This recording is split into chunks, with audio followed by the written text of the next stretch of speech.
दोस्तों वैसे तो ब्रिटेन के प्रधानमंत्री चुनाव के पहले लिज ट्रस ने काफी बड़े बड़े वादे किए थे, लेकिन अब चुनाव जीतने के बाद न तो उनसे प्रधानमंत्री का पद संभाला जा रहा है और न ही ब्रिटेन की अर्थव्यवस्था। जितनी तेजी से उनकी रेटिंग नीचे गिर रही है, उतनी ही तेजी से ब्रिटेन की अर्थव्यवस्था भी नीचे गिर रही है। लेकिन अब बात केवल अर्थव्यवस्था की नहीं बल्कि आम लोगों के सर्वाइवल की भी है। दरअसल दोस्तों, जब से लिज ट्रस ने ब्रिटेन के प्रधानमंत्री की कुर्सी संभाली है, तब से ब्रिटेन की अर्थव्यवस्था लगातार नीचे गिरती जा रही है। हालात इतने ज्यादा बुरे हो चुके हैं कि ब्रिटेन को IMF तक की मदद लेनी पड़ सकती है ताकि ब्रिटेन अपनी अर्थव्यवस्था को कोलैप्स होने से बचा सके। दोस्तों, लिज ट्रस चुनाव जीतने से पहले ही कई ऐसे वादे कर रही थी जो कि आम जनता के लिए तो काफी ज्यादा लुभावने थे, लेकिन उससे खुद ब्रिटेन की अर्थव्यवस्था और ब्रिटेन की सरकार को काफी नुकसान हो सकता था। और इस चीज को लेकर ऋषि सुनक ने भी कई बार चेतावनी दी थी कि लिज ट्रस के बयान और चुनावी वादे हकीकत से काफी अलग हैं और अगर उन्हें लागू किया जाता है तो इससे ब्रिटेन की अर्थव्यवस्था पर काफी बड़ा संकट आ सकता है। अब ऋषि सुनक की वह सारी चेतावनियां और बयान बिल्कुल सही साबित हो चुके हैं। जहां ब्रिटेन की अर्थव्यवस्था लगभग खात्मे के कगार पर है और आम जनता के लिए अपनी रोजमर्रा की जिंदगी जीना भी मुश्किल हो चुका है। आपको ये बात जानकर काफी हैरानी होगी कि ब्रिटेन के हालात इतने ज्यादा खराब हो चुके हैं कि ब्रिटेन की आम जनता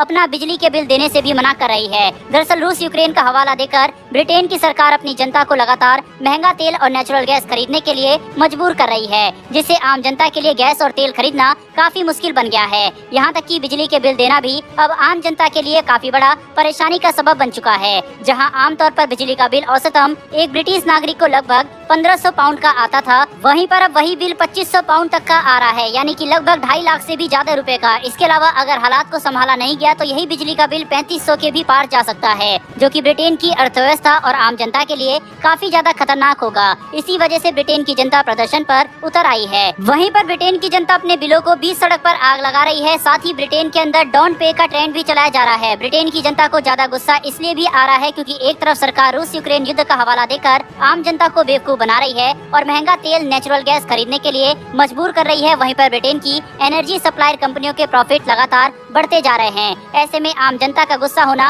लाजमी है। जब आपकी जेब से ज्यादा पैसा खर्च हो रहा हो और जिस कंपनियों को आप पैसा दे रहे हो उनका प्रॉफिट मुश्किल हालात में भी बढ़ रहा हो, तो जाहिर सी बात है आम जनता को तो गुस्सा आएगा। और यही हालात अब ब्रिटेन के हो चुके हैं। सबसे बड़ी परेशानी की बात तो ये है कि सर्दियों का मौसम अब लगभग शुरू हो चुका है। जैसे जैसे तापमान घटना शुरू होगा, ब्रिटेन के अंदर आम लोगों का जीना और ज्यादा मुश्किल हो जाएगा। वहीं ऐसे में अगर तेल के दाम इतने ज्यादा महंगे होंगे तो ब्रिटेन की जनता सर्दियों के लिए तेल नहीं खरीद सकेगी, जिसका अंजाम ये होगा कि कई लोग ठंड की वजह से ही मारे जाएंगे। इसे लेकर ब्रिटेन की आम जनता सड़कों पर प्रदर्शन भी कर रही है और ऐसे नारे भी लगाए जा रहे हैं जिसमें ब्रिटेन की जनता लगातार ये बात कह रही है कि अपने प्रॉफिट को बढ़ाने की वजह से लोगों को ठंड में जमने मत दो। दोस्तों, लिज ट्रस ने चुनाव के पहले अपने वादों में ये बात कही थी कि आम जनता और गरीबों का जीना आसान करने के लिए वे टैक्स में कटौती करेंगे, लेकिन किसी को भी इस बात का अंदाजा नहीं था कि जहां एक तरफ लिज ट्रस टैक्स में कटौती करेंगी, वहीं पर इस पैसे को वसूलने के लिए वे नेचुरल गैस और बिजली के बिल बेहद ही ज्यादा बढ़ा देंगी। जहां एक तरफ लिज ट्रस की खराब आर्थिक नीतियां और फैसलों की वजह से ब्रिटेन की अर्थव्यवस्था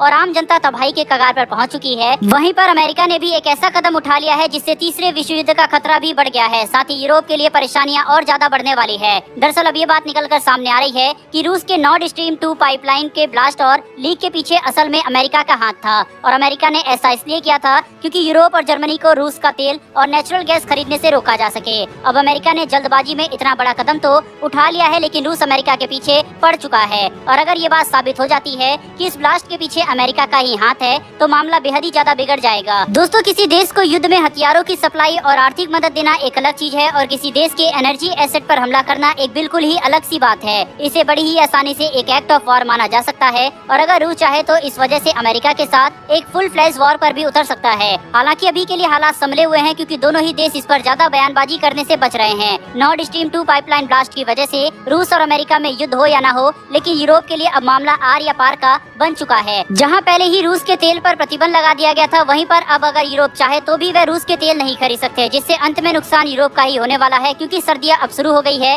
और जैसे जैसे ठंड बढ़ेगी, बिना पर्याप्त संख्या में नेचुरल गैस और तेल के यूरोप के अंदर हालात बिगड़ने लगेंगे। बिना रूस के तेल और नेचुरल गैस के पूरे यूरोप की आम जनता को इस ठंड में बच पाना बेहद ही ज्यादा मुश्किल होने वाला है। दोस्तों, कुल मिलाकर ये कहा जा सकता है कि इस तेल के खेल में असल में जीत रूस और पुतिन की होती हुई नजर आ रही है। इस पर दोस्तों आपकी क्या राय है, कमेंट बॉक्स में लिखकर जरूर बताइएगा। अगर आपको इन्फॉर्मेशन और वीडियो पसंद आई हो तो वीडियो को लाइक करके हमारी आने वाली ऐसी वर्ल्ड अफेयर से जुड़ी ऐसी वीडियो के लिए चैनल को सब्सक्राइब अवश्य कर लें। फिर मिलेंगे ऐसी एक नई वीडियो के साथ। धन्यवाद। जय हिंद।